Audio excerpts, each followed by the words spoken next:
12 अक्टूबर को विजयदशमी के दिन नायब सिंह सैनी ले सकते हैं हरियाणा के मुख्यमंत्री पद की शपथ। हरियाणा बीजेपी प्रदेश अध्यक्ष मोहन लाल बड़ौली के साथ पीएम से मिले नायब सिंह सैनी। प्रधानमंत्री से मुलाकात के बाद बोले सीएम नायब सिंह सैनी, पीएम मोदी की नीतियों की वजह से जीते, हरियाणा ने मोदी की नीतियों पर मुहर लगाई। कांग्रेस की ओर से ईवीएम के सवाल उठाने पर बोले सैनी, मैंने पहले ही कहा था कि ईवीएम पर सवाल उठेंगे। कांग्रेस चुनाव में झूठ का बवंडर खड़ा कर रही थी।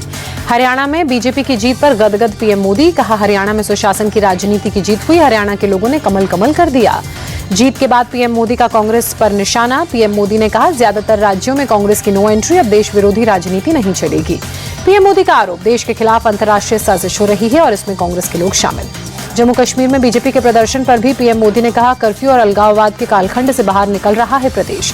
बीजेपी अध्यक्ष जेपी नड्डा का कांग्रेस पर अटैक, कांग्रेस के झूठ को हरियाणा की जनता ने नकारा, पीएम मोदी के नेतृत्व पर विश्वास जताया। जेपी नड्डा का आम आदमी पार्टी पर अटैक, कहा हरियाणा में 90 की 90 सीटों पर इनकी जमानत जब्त हो गई है।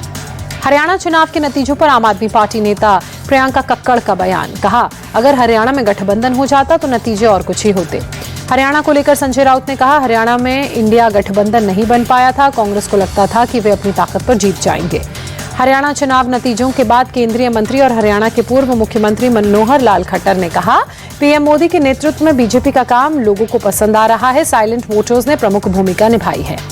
जम्मू कश्मीर में कल विधायक दल की बैठक, उमर अब्दुल्ला बोले गठबंधन चुनेगा नेता, 2 दिन में सरकार बनाने का करेंगे दावा पेश। जम्मू कश्मीर में एनसी गठबंधन की जीत पर उमर अब्दुल्ला ने कहा लोगों ने सोच समझकर मतदान किया, हमारी जिम्मेदारी अब शुरू।